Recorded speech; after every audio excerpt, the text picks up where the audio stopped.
Good morning, Dobar dan. Thank you for joining us for this special panel. This is a panel we, as the World Bank Group, put on every year of the KBF. And this year, we would like to focus on green growth. As you know, this has been a topic of discussion, especially in the last week, but also over the several months. And we at the World Bank Group have been in discussion with the government for a couple of years on how to improve growth in Serbia, but in this new season of sensitivity to the environment, how to make that growth green. So we're very happy to be joined today with colleagues from the World Bank Group who will try to shed light on what green growth means, what the green transition would mean in terms of jobs, in terms of growth, and also livelihoods in Serbia. As you've heard this week, the Prime Minister presented a discussion on green transition, which is one of the major agenda items of the current government. And also the Deputy Prime Minister yesterday at a panel in KBF also spoke about this. So this is something that the government has embraced and that we at the World Bank Group encourage as an important path to secure the prosperity of Serbia and to make Serbia competitive in the coming years. So I'm very happy today to be joined by a number of my colleagues.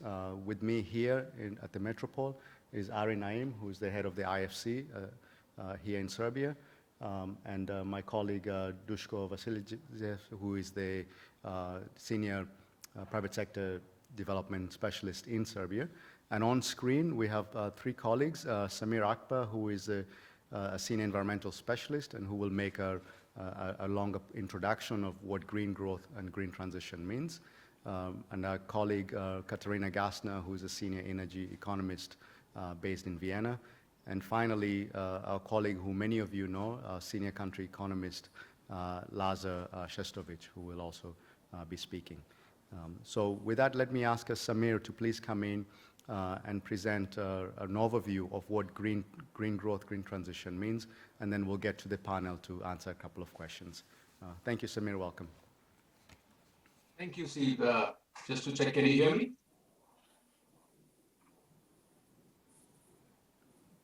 Can you hear me well? We can hear you. Thank you very much. So good morning, everybody, and thank you for this opportunity to provide you an overview of what green transition means for Serbia. Let me just start by sort of saying that, Serbia was on the cusp of a potential takeoff in its economy back in 2020 before the COVID pandemic hit. Growth was, averaging 1.9% over the 10 years preceding the pandemic. And in 2018, the Serbian economy had reached a growth rate of 4.5%. Poverty had declined from 25% in 2013 to an estimated 17% in 2019. It's really unfortunate that the pandemic halted that progress. Well, I guess there is a slight silver lining here, which is that now Serbia has the choice of returning to growth in a business as usual manner or to pursuing a more ambitious and reform-oriented greener growth path that is aimed at a faster convergence with the European Union. The latter, in our view, is a distinct possibility. Serbia already has a medium-term strategy which includes its goals to embark on a green transition and to achieve integration with the European Union. Serbia signed the Sofia Declaration in November last year, and that is grounded in the European Green Deal, which, as you know, is the new growth strategy for Europe. So what Serbia has to do now is really to focus on building back better and to grow greener. That means to create a more environmentally sustainable, low carbon, and climate resilient economy that boosts human capital and provides more room for the private sector to contribute. The green transition, however, needs to be accelerated, given that Serbia faces pretty pressing challenges on the environment and climate change front. High levels of air pollution, for example, are the most visible sign, but they are not the only ones.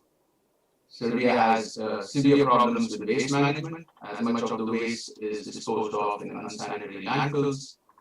and a vast majority of the wastewater is also drained off in an untreated manner. These environmental concerns impose a heavy burden in terms of health and the economy. According to one estimate, Serbia has Europe's worst per capita record for pollution-related deaths, with more than 12,000 deaths in 2016 related to pollution. The economic cost of air pollution alone, while it has not been computed for Serbia, is likely to be comparable to what it is in neighboring countries like Bosnia-Herzegovina, where we estimated that more than 8% equivalent of GDP was lost because of air pollution in the year. When it comes to climate change, Serbia is badly hit. It faces major risks due to disasters imposed by floods and droughts. Extreme weather events, by some estimates, have already cost the country over 5 billion euros in recent years.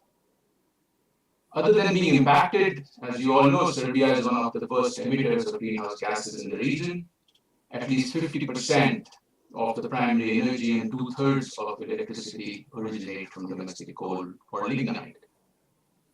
Now, as EU seeks carbon neutrality by 2050 and puts forth a carbon border adjustment mechanism, Serbia will face a huge risk to its economy and to its EU accession ambitions.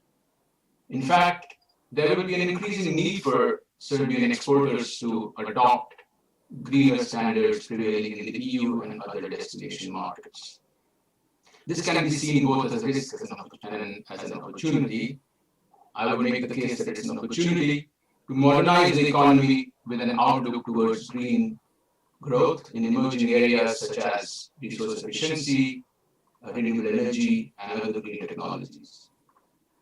So in summary, Serbia will need to take significant steps towards decarbonization, depollution, and developing a more environmentally sustainable and circular economy.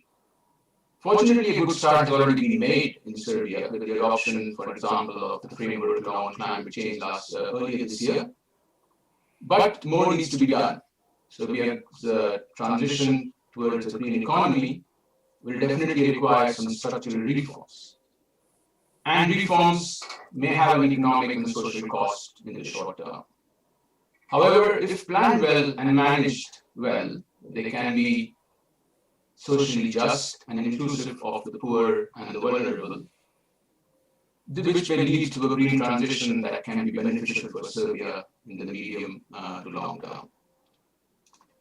So with that, let me end by just saying that the World Bank stands ready, the World Bank Group stands ready to help Serbia, to support Serbia in pursuing its transition towards a greener growth path, working very closely with our international development partners.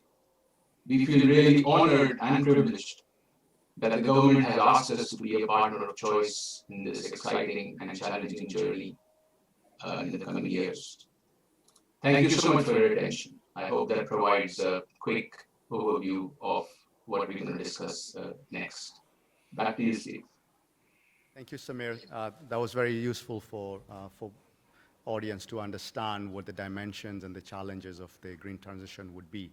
Let me now turn to Katarina. Katarina, would you maybe share with us what you think the green transition means in actuality, especially in the energy sector? As Samir pointed out, Serbia depends a lot on lignite, and he talked about the necessity to decarbonize the economy. What does this actually mean in the context of energy? Over to you, Katarina.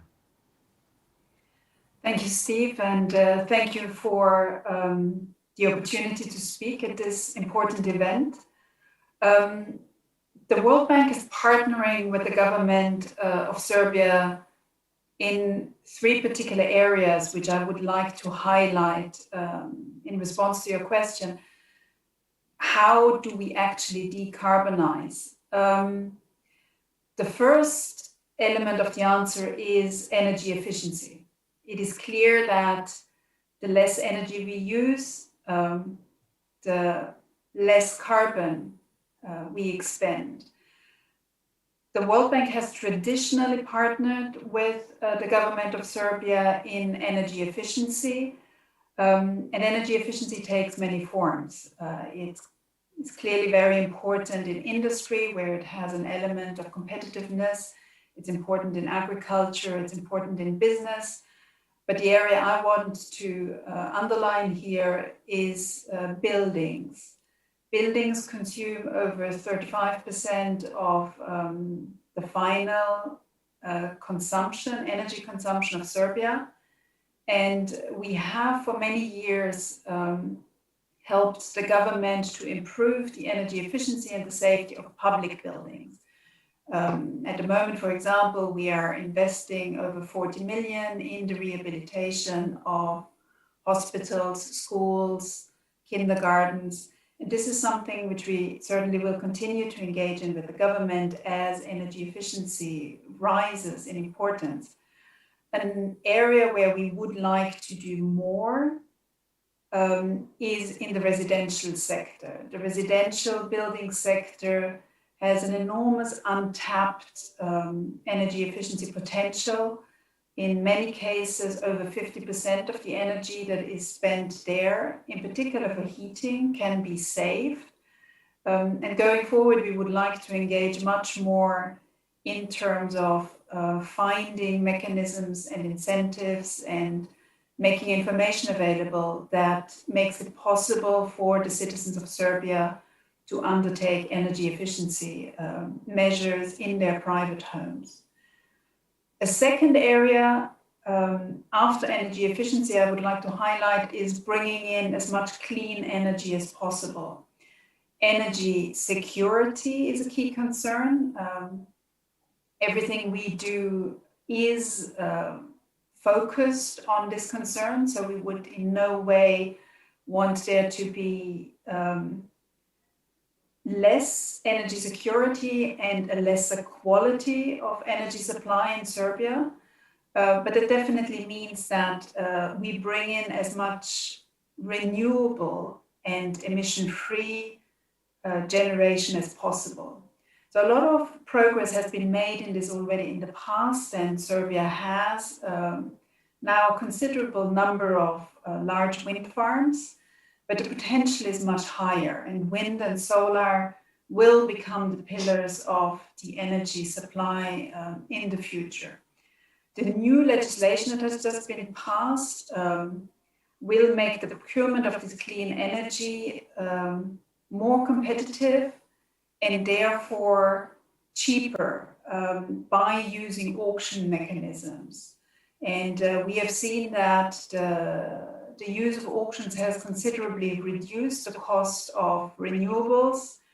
For solar, for example, we have seen a drop of nearly 90% of the cost of solar over the past decade, and we expect that trend to continue. Wind, it is similar.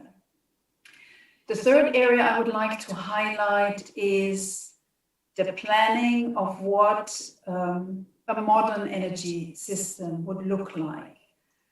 Going forward, we expect a lot more decentralized energy, in particular also because of the renewable resources that will be tapped into.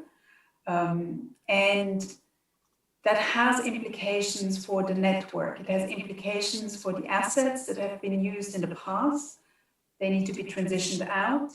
And new assets need to be brought in that can manage much better this new type of energy supply that we are envisaging.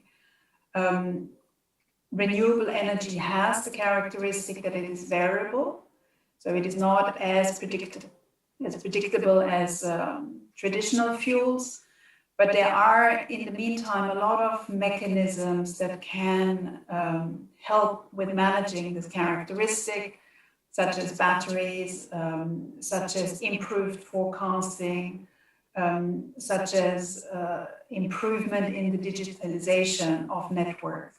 So all these are factors where we very much are a partner of the government to manage this transition. So let me stop here. Thank you. Thank you, Katerina. That's very helpful. Let me now turn to Ari. Ari, Katerina has spoken about these transitions that need to happen.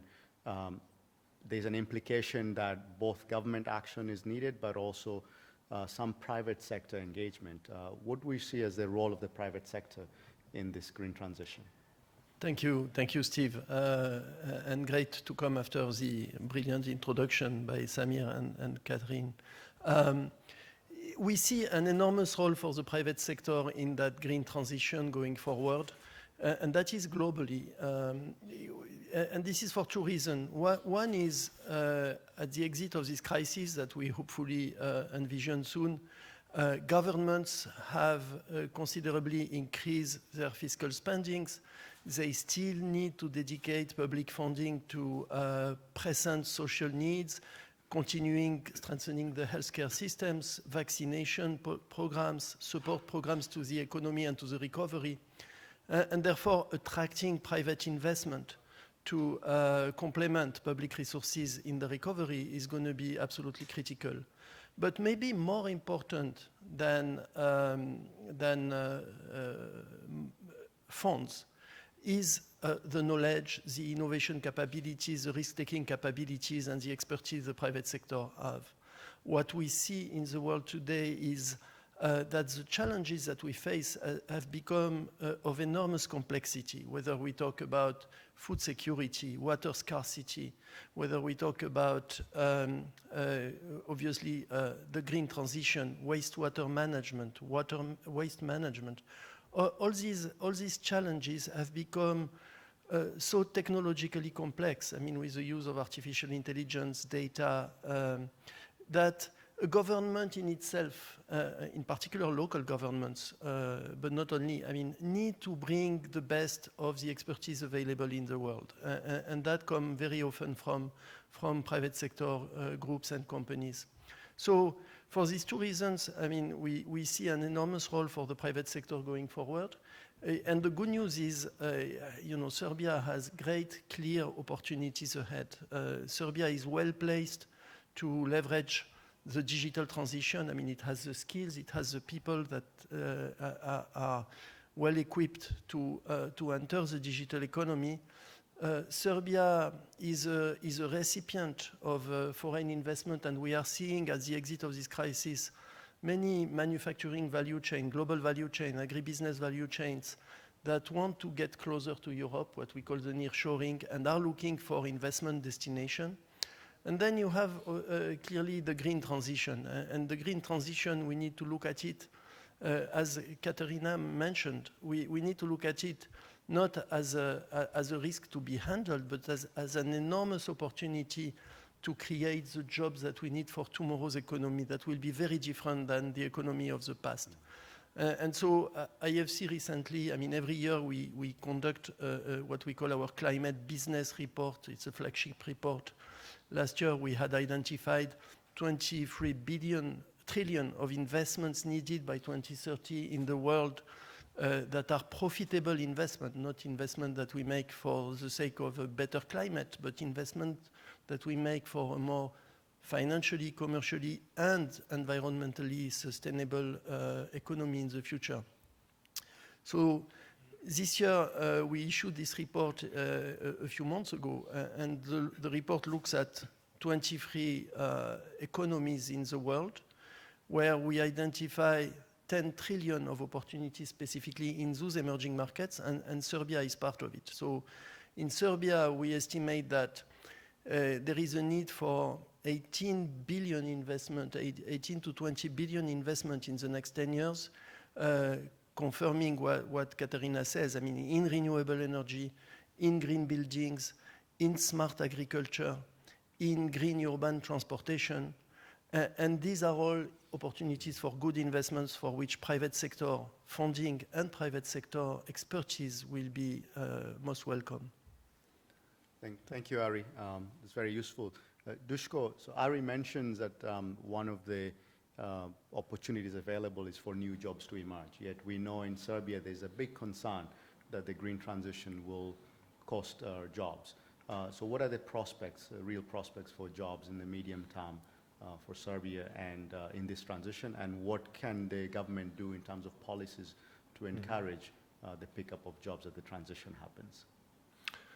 Thank you, Steve, and thank you, colleagues, for your remarks.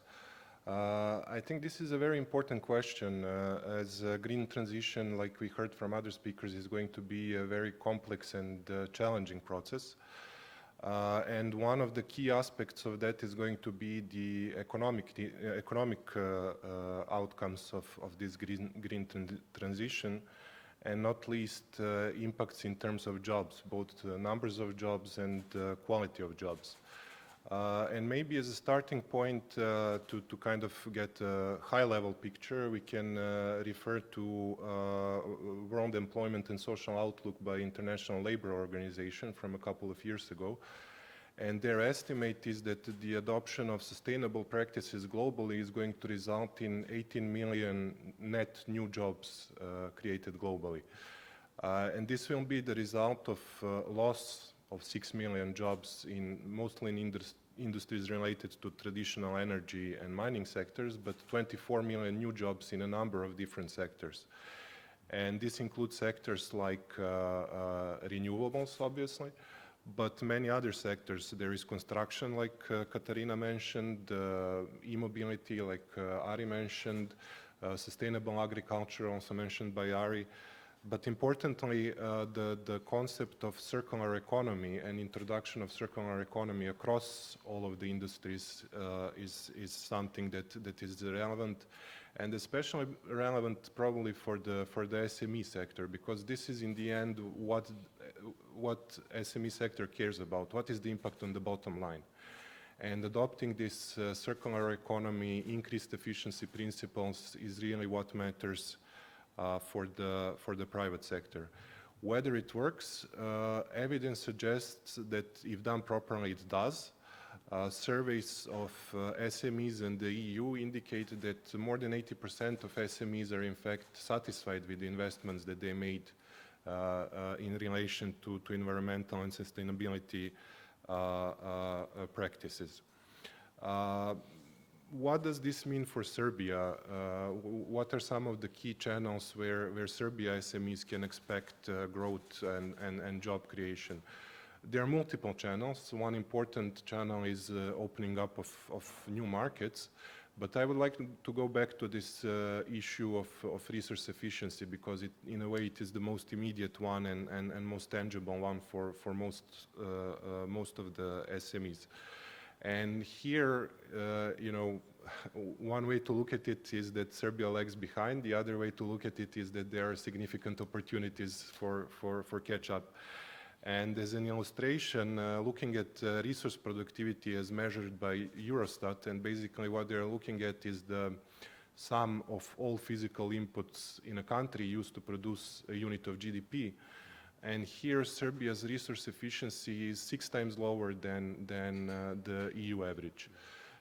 This is not too different from some other countries of the region. Bulgaria is about similar. Romania is 5 times lower than the EU average. Turkey is 4 times lower.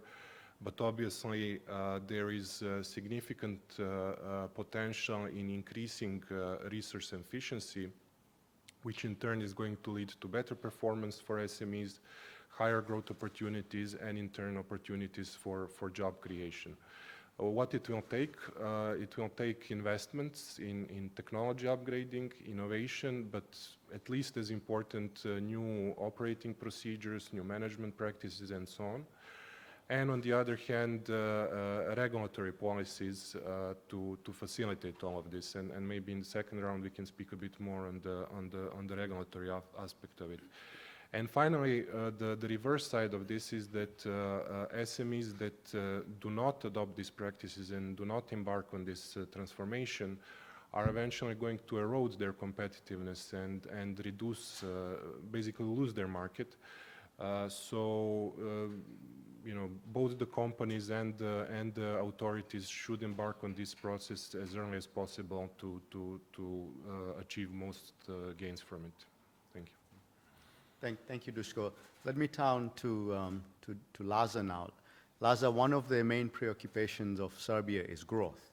We talk about this as a World Bank group. The government talks about it a lot. There's a lot of attention on the competitiveness of the Serbian economy and the growth trajectory. What would be the impact of the green transition on growth? Thank you, Steve. Exactly.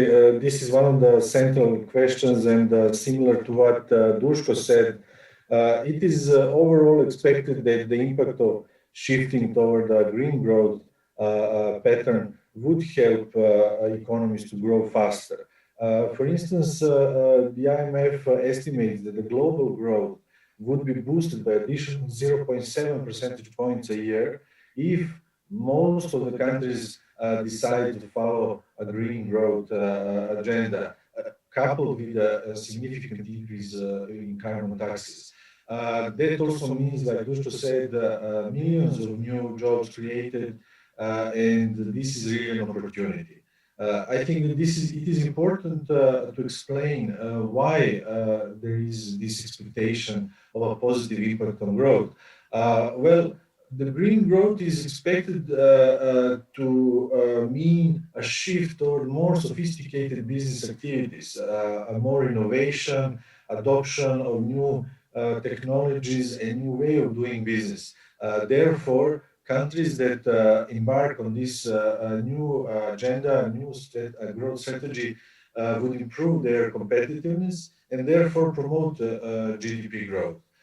In addition, it is expected that governments put a lot of additional public investment into infrastructure which is capable to cope with the climate change, and therefore that would be another push to the economic growth. On the other hand, it is important to emphasize that if no action is taken, GDP growth would be significantly slower. For instance, there are some estimates for Serbia that if no action is taken due to the climate change, Serbian growth will be 0.1 to 0.3 percentage points slower than the counterfactual. So we think that it is important to consider all the aspects of the green growth strategy and to embark on it as soon as possible. It seems like this is not anymore a matter of choice. This is really about the necessity to prepare for the new environment and to seize the opportunity. Laza, thank you very much. Let me ask you an additional question connected to that, because last year you and the team at the bank had led this work around the new growth agenda, and some of that has already been integrated in government actions. Is this consistent with the new growth agenda, with the promise of higher growth, with the push for 6-7% growth? How can you do both? Absolutely. In our country economic memorandum, we provided a menu of options that would help to boost the growth of the Serbian economy. It is all about, at the end of the day, of increasing the productivity. And that, on the other side, is based on adoption of the new technology, shifting from traditional to new industries, acquiring new skills, and accessing new markets. So these are absolutely compatible goals and strategies, and this is certainly a way for Serbia to go forward if it wants to have a sustainable high level of growth over the medium term. And only this can really ensure the visible and tangible impact on living standards of people. Let me now turn to Samir. Samir, on air quality, I mean, this is the one aspect that all Serbians feel, and this is probably one aspect when there is a successful green transition that they would feel a major difference in. So how can the green transition assist in this? What are some of the policy reforms that might be needed to achieve a transition that leads to better air quality in Serbia?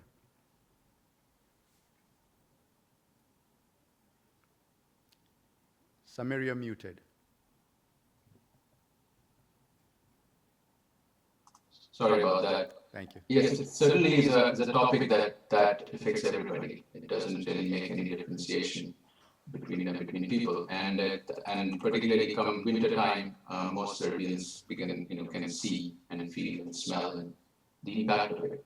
It's important to actually start with one of the underlying sort of scientific tenets, which is having the right information, developing a good understanding of the problem in terms of where the pollution is coming from and its impacts is really important. And underlying that is, of course, the need for reliable and good data.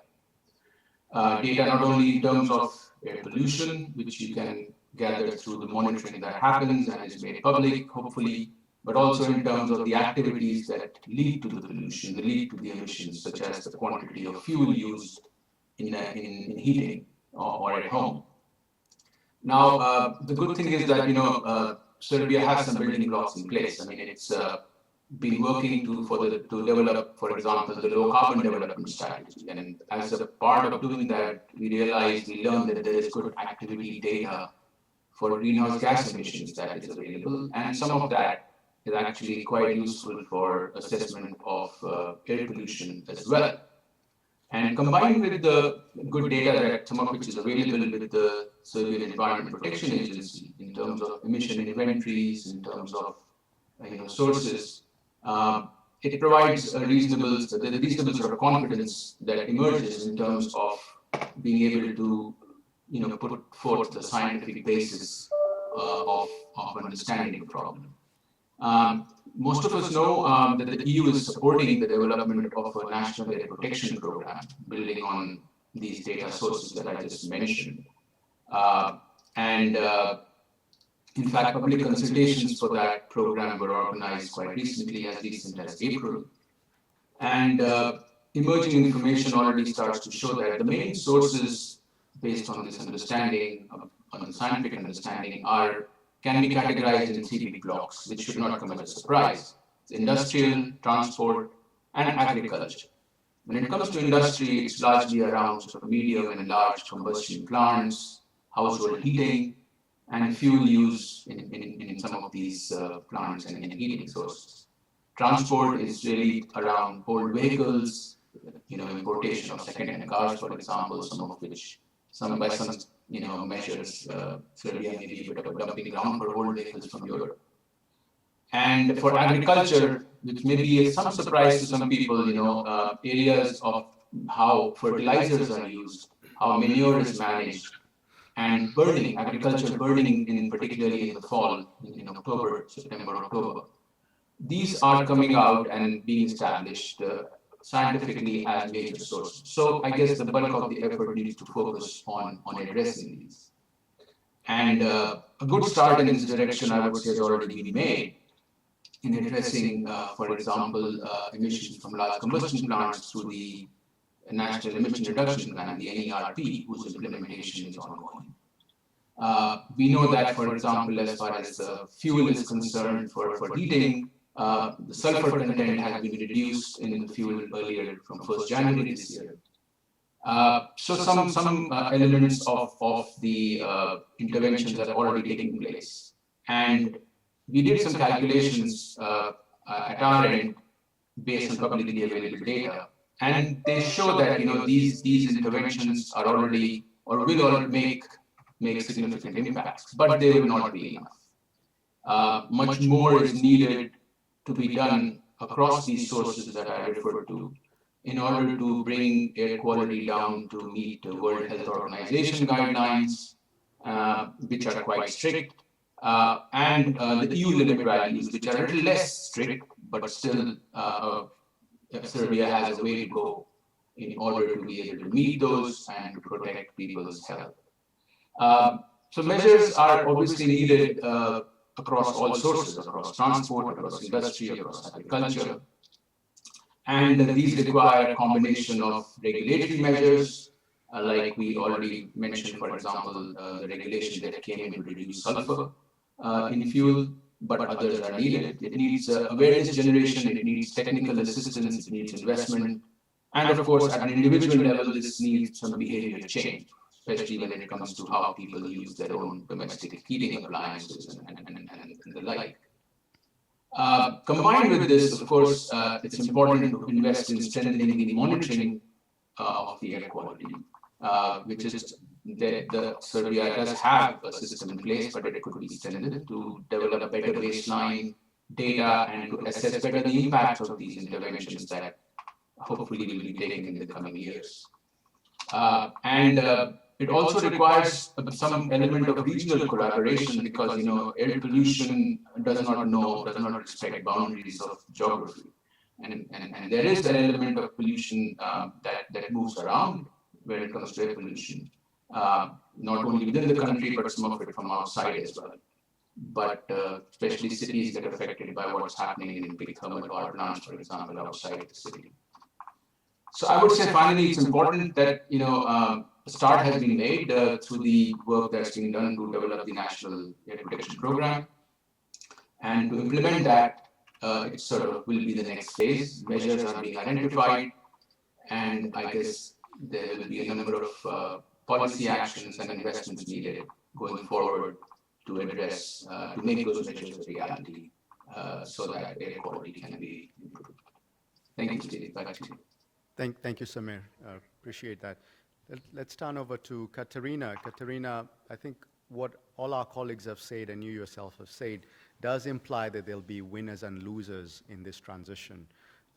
What do we do about that? How do we support the losers so that they also regain some benefit from this transition so that nobody's left behind? Thank you. That is indeed a concern and one we take very seriously. And we have, as a World Bank, always had the welfare of the broader population at heart. As several others have already said, transformations do imply winners and losers. And in our lifetimes, we've all gone through very significant transformations, such as the advent of the internet, which has fundamentally transformed the way we all live and work. And the energy transition is something that we anticipate has a similar impact. Those that will benefit are the majority, and coming back to what Samir just said, this is not only about lofty goals of global climate change, but this is about very local benefits in terms of the air we breathe or the water we drink and that our kids swim in the summer. But those that will lose concern mainly those at the moment active in the traditional energy sector and in particular the mining sector.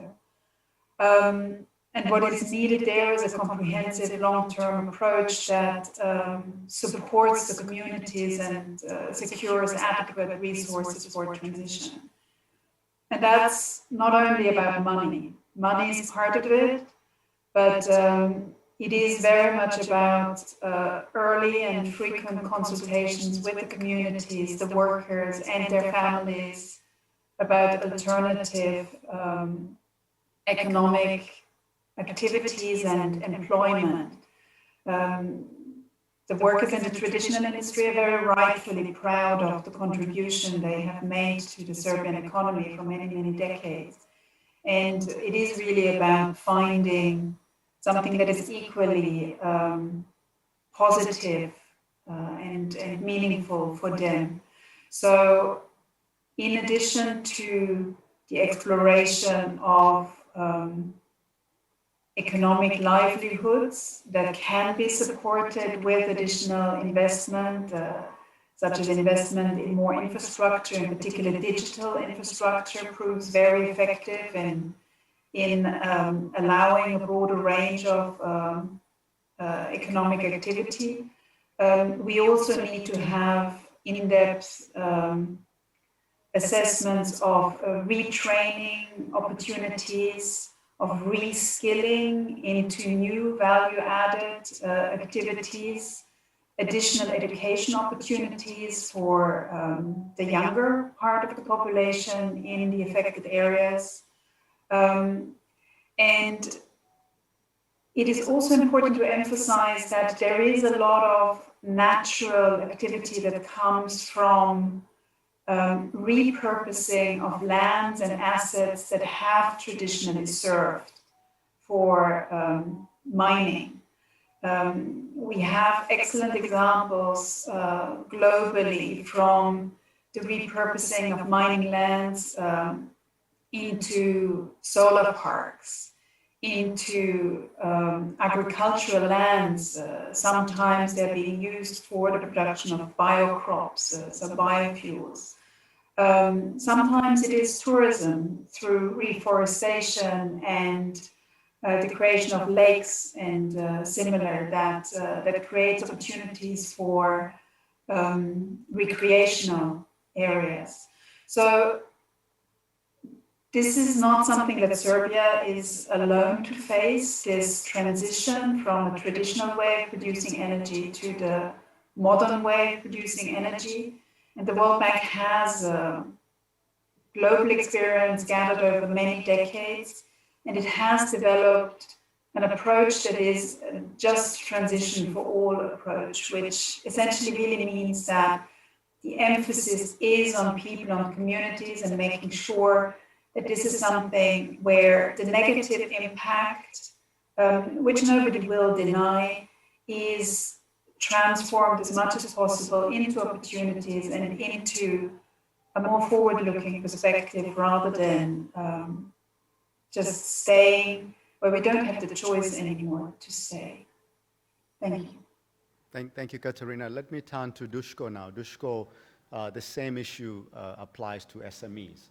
So what could be the regulatory and business support initiatives that government could take to help SMEs benefit from this transition? No, thanks. Well, regulatory policies are going to be very important in this. And maybe just to start, it is interesting that SMEs in general are not very well aware both of the risks they pose for the environment, but also of the benefits of adoption of more sustainable practices. And of course, while individual SMEs are not big pollutants, on aggregate, they seem to be quite significant. For example, in the EU, about 64% of industrial pollution is generated by SMEs on aggregate. So they do have an impact. At the same time, studies also show that it is large companies that are proactive in adopting environmental regulation, while SMEs tend to be very reactive and move only when there is external pressure from the regulators.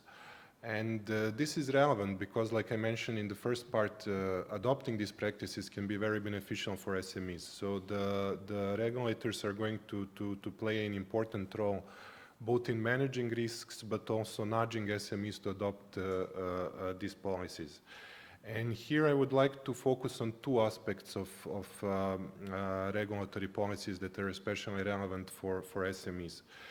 The first one is related to setting environmental regulations, and we have heard both from Katerina and Samir on issues related to that from the perspective of large energy and infrastructure projects and so on. But from the SME perspective, it is really about finding the right balance between managing the risks and imposing undue administrative requirements on SMEs. And one approach that seems to be gaining traction in a lot of countries that are more advanced in this process, in particular OECD countries and EU countries, is move away from bespoke and complex permitting-based approach towards registration-based approch, which is based on strict but clean and binding rules. So this still requires the SMEs to submit applications and have simplified public discussions and so on. So the authorities do have information available to manage risk, but at the same time there is much more predictability and it is much more manageable from the perspective of the SMEs. The other approach that is complementary to this, and a number of EU countries are taking this as well, is working with business associations. And business associations adopting certifications for SMEs which are maybe a bit less ambitious than internationally recognized certifications, but still valuable and deserve credit. And then eventually SMEs can opt to go for internationally recognized certifications as well. So that's one angle related to environmental regulations. The other important angle is we need to be very cognizant that regulations have an impact on the markets, and this is I think very relevant. Regulations can create markets, so requirements related to environmental certification, environmental compliance, and so on. This can directly create demand for the green products and services. So this is something that the authorities can utilize in supporting these industries. At the same time, if not done properly, regulations can introduce large market distortions. So again, finding the balance between market creation and market distortion is another important challenge for the policymakers. And then one final note that I would like to go back to is the role of information. Like I mentioned, SMEs are typically not fully aware either about their impact, either about the requirements, or about the benefits of all of these policies. So having proactive information campaigns, having strong public-private dialogue is another important role for policymakers. Thank you. Thank you, Duško. Laza, let me turn to you. One of the concerns we have for Serbia is that it faces a number of threats from the environment, climatic shocks, regular floods, things like that.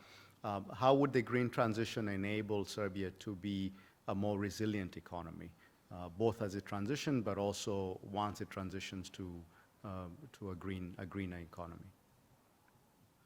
Well, absolutely. One of the key goals of the new green growth strategy for Serbia, like for other countries, is to prepare itself better from negative impacts of climate change. We unfortunately, like you said, we observed a series of droughts that had a devastating impact on agriculture and related industries. We all remember 2014 floods that had a significant cost on the economy, on infrastructure. And these type of events will be becoming more and more regular, more and more frequent, and probably more and more devastating.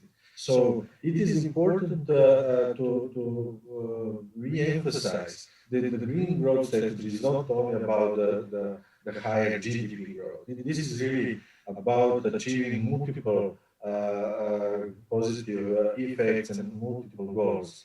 It is about, like Samir was talking about, health conditions of our citizens that will improve because of the less of pollution. It is about the fiscal impact because if we have more pressure on the health services, health sector, it requires more budgetary resources.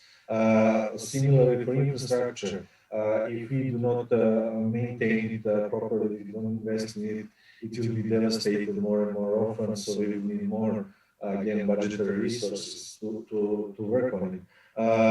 It is also about the use of natural resources. We see that our forests, our land, our rivers are all suffering from uncontrolled use. So we need to think how to shift to a circular economy, more to recycling and a better protection of nature. So these are all positive benefits that come with a new approach to the economic growth. So it is much more broader and with many positive impacts. Also, I wanted to mention another important factor that I forgot to mention in the first round of comments. It is about keeping the access to main international markets. For Serbia, this is in particular related to access to the EU market. This is our main export destination, and we all know that the EU will be introducing the new system for border carbon taxation. So if we do not react now and prepare our economy now for this new instrument that our main trading partner is introducing, we might be losing the market, and that would certainly hamper the growth. So we really need to think about all these aspects, and this should be really a motivation for the new growth strategy for Serbia. Thank you, Lazar. Let me now turn to Ari. What does the IFC look to do in the next year or so to support the green transition and the recovery from COVID? Very much in line with everything that has been discussed and with the overall World Bank Group strategy. Our strategy focuses on three C's: competitiveness, connectivity, climate. That's specific to Serbia, of course. When we say competitiveness, I mean, Serbia, as we mentioned, needs to attract fresh investment. But it's important to see that we are not talking just about the large foreign investment. This is about Serbian companies being able to innovate, to grow, to invest, to be connected to the world. And so this competitiveness agenda, it is very much focused on the business environment for firms. And as Serbia keeps creating these new jobs, it will need to continue improving its investment climate, its business environment, and that goes through examples such as, for instance, digitalization of business licenses that we've been engaged with and the World Bank will be engaged in. An important aspect of the business environment is access to finance. And so one important strategic objective for us will be to support the financial sector and the local capital markets to have these local capital markets able to support that green transition. So through the development of green financing, but also financing products that are adapted to the large corporation, others that are adapted to SMEs, to micro enterprises. All of this will require, I mean, this billion of investments I mentioned will require a strong financial institution to support them. The connectivity agenda is very important. It's about making the pie bigger at the regional level, and Serbia has an opportunity to lead in that space through improved trade connections, trade logistics, circulation of people and goods, but also digital connectivity, and in particular bridging the regional gap between the capital and the regions and the underserved regions. And then, of course, I mean, climate. And climate is, again, this enormous opportunity. And it's important to note, as has been said, these investments will only come if Serbia is able to provide them with renewable energy. Nobody in the economy of tomorrow is going to build plants that depend on coal energy to produce their products. So being able, we will do as much as we can to help Serbia produce more renewable energy, distribute more renewable energy, give access to its companies to more renewable energy, because this is the only way to go in the future. Thank you, Ari. Colleagues, we're coming to almost the close of our 1 hour on this important topic. Let me thank my colleagues for their very strong contributions to this, very illuminating.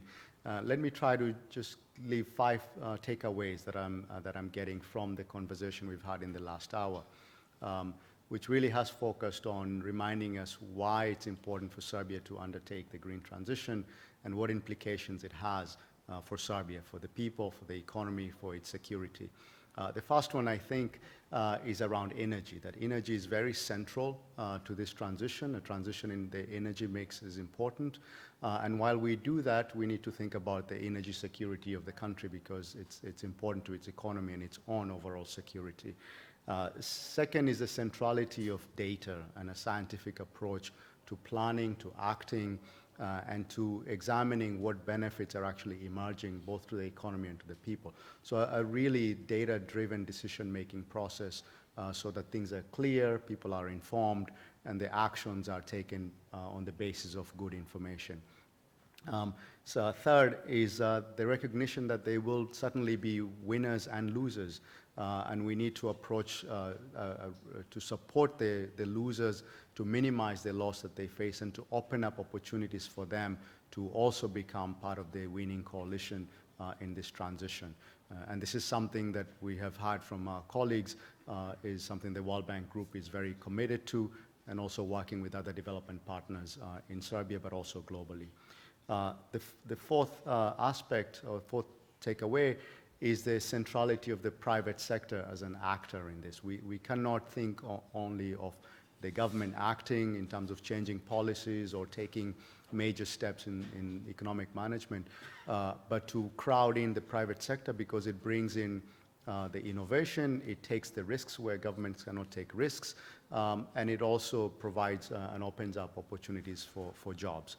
So really the centrality of the private sector has been underlined in this panel. We agree with it wholeheartedly. And finally, the growth, jobs and competitiveness of the Serbian economy does depend on this transition taking place successfully. So it's not really a choice of growth or transition, or jobs or transition. It is in fact critical for the transition to take place, for growth to expand, for jobs to be available, and for Serbia to sustain its competitiveness. So in fact, in the end, it seems to me that undertaking the green transition successfully is critical to Serbia's economic security and to sustaining the prosperity that Serbia promises to its next generation. With those takeaways, let me thank my colleagues, Ari, Duško, Katarina, Samir, and Lazar, for very useful contributions and hopefully illuminating this topic for the country. And as we move forward, we look forward to a very strong partnership with the government to undertake this very ambitious, but also risky, but in the end, very beneficial agenda for Serbia. Thank you very much and have a great day.